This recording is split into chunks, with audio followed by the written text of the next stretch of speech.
Thor vs. Magneto is one of those fights that sounds simple but gets complicated fast. On one side, you've got the god of thunder with a magic hammer that's supposedly unbreakable and enchanted. On the other, you've got the master of magnetism, who controls one of the fundamental forces of the universe and has moved entire planets through magnetic manipulation. The big question everyone asks is whether Magneto can control Mjolnir, but that's just scratching the surface. Thor brings divine power, cosmic-level strength, and centuries of combat experience against threats that destroy worlds. Magneto brings mastery over magnetism, tactical genius honed through decades of warfare, and creative applications of electromagnetic force that most people can't even comprehend. Both have fought cosmic-level opponents and won. Both have abilities that operate on planetary scales. The real question isn't about power levels.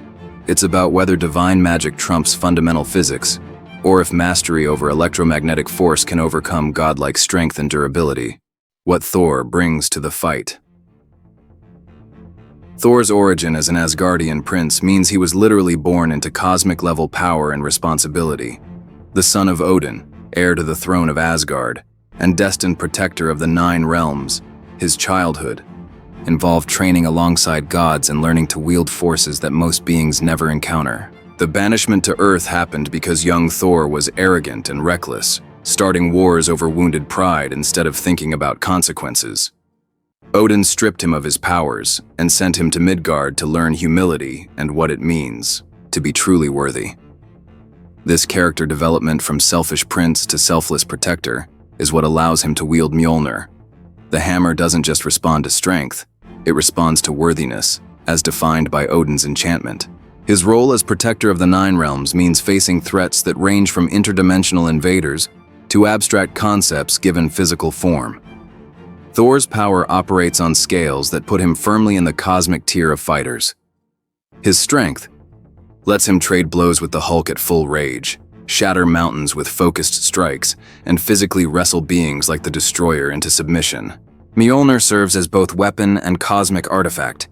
It channels weather on planetary scales, opens portals across dimensions, and can only be lifted by those Odin deems worthy.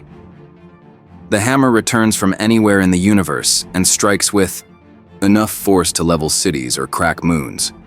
His lightning control extends far beyond just throwing bolts. He can generate electrical storms that cover entire continents, channel lightning precise enough for surgery, or unleash blasts that overload. Alien technology. Flight speed reaches interstellar levels, while his durability allows survival in deep space, planetary cores, and the vacuum between dimensions. Key events like surviving Ragnarok, wielding the Odin Force after his father's death, and proving his worthiness against cosmic judges demonstrate power growth that scales with the threats he faces. The Odin Force connection provides access to magic that operates outside normal physical laws. Thor's approach against electromagnetic manipulation involves immediate close-quarters combat, where his physical advantages shine brightest. His experience. Fighting technology-based opponents taught him that overwhelming force applied quickly prevents complex strategy implementation. The weather control creates widespread environmental chaos that makes concentration difficult, while his lightning operates independently of metallic components. Mjolnir's enchantment theoretically makes it immune to outside control, since it responds to worthiness rather than physical manipulation. His tactical thinking focuses on forcing direct confrontation, rather than allowing range-based opponents to dictate engagement terms.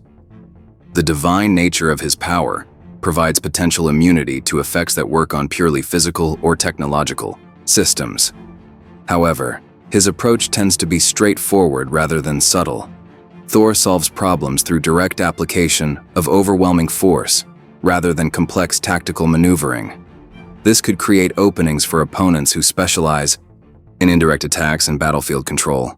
How Magneto controls the field. Magneto's origin as Eric Lenser begins with experiencing humanity at its absolute worst during the Holocaust, where he lost his family and discovered his powers in a Nazi concentration camp. This trauma shaped his worldview that peaceful coexistence between humans and mutants is impossible. Humans will always fear and destroy what they don't understand.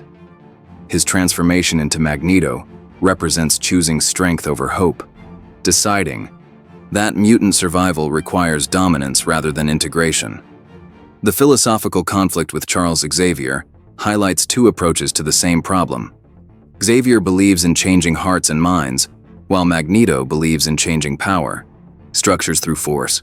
His role as leader of the Brotherhood of Mutants involves treating human-mutant relations as warfare rather than civil rights. Key events include founding Genosha as a mutant nation, repeatedly clashing with governments that threaten mutant lives, and facing the choice between personal revenge and species survival. His character development cycles between villain and anti-hero, depending on the scale of threats facing mutant kind. Magneto's electromagnetic mastery operates on scales that most people underestimate because they think it's just controlling metal objects. His abilities include manipulating planetary magnetic fields, generating electromagnetic pulses that shut down technology across continents, and controlling magnetic forces at subatomic levels. He can reverse Earth's magnetic poles, create localized gravitational anomalies, and manipulate the iron content in human blood for biological control. Flight comes through riding magnetic field lines, while his barriers deflect both physical projectiles and energy attacks through electromagnetic interference. The precision allows molecular-level manipulation. He's surgically removed adamantium from Wolverine's skeleton and constructed complex devices through pure magnetic assembly. His range extends from planetary-scale magnetic field manipulation down to affecting individual neurons through electromagnetic influence. Defensive applications include creating magnetic distortions that interfere with most forms of technology and redirecting kinetic energy through magnetic field interaction. His experience spans battles against military forces, other Omega-level mutants, and cosmic threats through creative application of electromagnetic principles. Magneto's strategy against divine opponents focuses on the assumption that all matter responds to electromagnetic force on some level. His opening moves involve testing whether divine artifacts like Mjolnir can be controlled through magnetic manipulation, or if their enchantments operate independently of physical properties.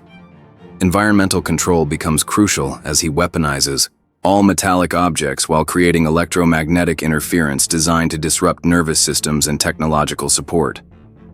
His decades of fighting physically superior opponents taught him that indirect approaches work better than direct. Confrontation. Controlling battlefield conditions rather than engaging in strength contests.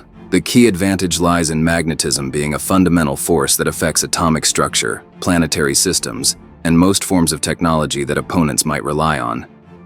His tactical flexibility includes using magnetic fields for simultaneous offense, defense, flight, and environmental manipulation while maintaining strategic awareness.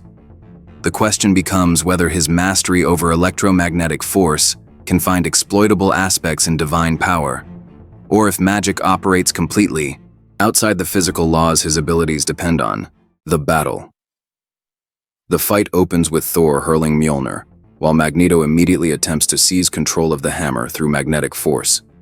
This first exchange reveals crucial information. If the hammer responds to magnetic manipulation, Magneto gains a massive advantage by turning Thor's primary weapon against him. If the enchantment makes it immune to outside control, Thor maintains his main tactical tool while forcing Magneto to rely on environmental resources.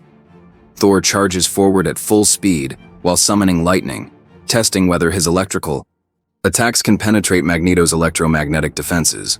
Magneto responds by magnetizing every metallic object in the area into weapons and barriers, while generating electromagnetic pulses designed to interfere with Thor's nervous system.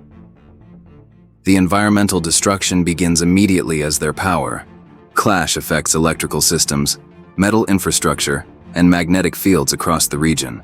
Both fighters quickly assess each other's capabilities. Thor's divine power versus Magneto's electromagnetic mastery. The tactical dynamic shifts as both fighters adapt to initial results and escalate their approaches. If Magneto successfully affects Mjolnir, he gains control over Thor's primary weapon while using it to maintain distance for ranged electromagnetic attacks. If the hammer proves immune, he focuses on biological manipulation through iron in Thor's blood and electromagnetic interference with his nervous system. Thor's response involves scaling up his lightning to levels that interact chaotically with magnetic fields, while closing to melee range where his physical advantages dominate.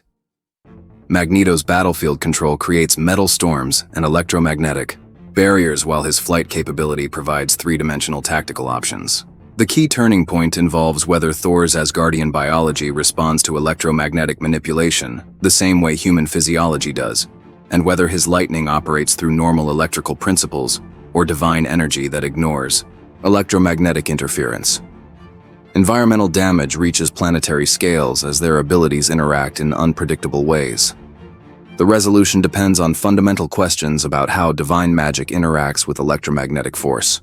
If Thor's power operates through physics-based principles, Magneto's mastery over fundamental forces provides multiple victory paths through direct control, biological manipulation, or overwhelming electromagnetic assault. If divine enchantments transcend physical laws, Thor's advantages in strength, durability, and magical immunity allow him to overcome electromagnetic attacks through direct force application. The deciding factors include whether Mjolnir's worthiness enchantment makes it immune to magnetic control, whether Asgardian biology responds to electromagnetic manipulation, and whether Thor's lightning follows normal electrical rules. Magneto's tactical genius and electromagnetic mastery provide multiple approaches to victory, but only if his powers can affect divine opponents. Thor's cosmic-level strength and magical artifacts provide straightforward victory conditions, but only if his divine nature grants immunity to fundamental force manipulation.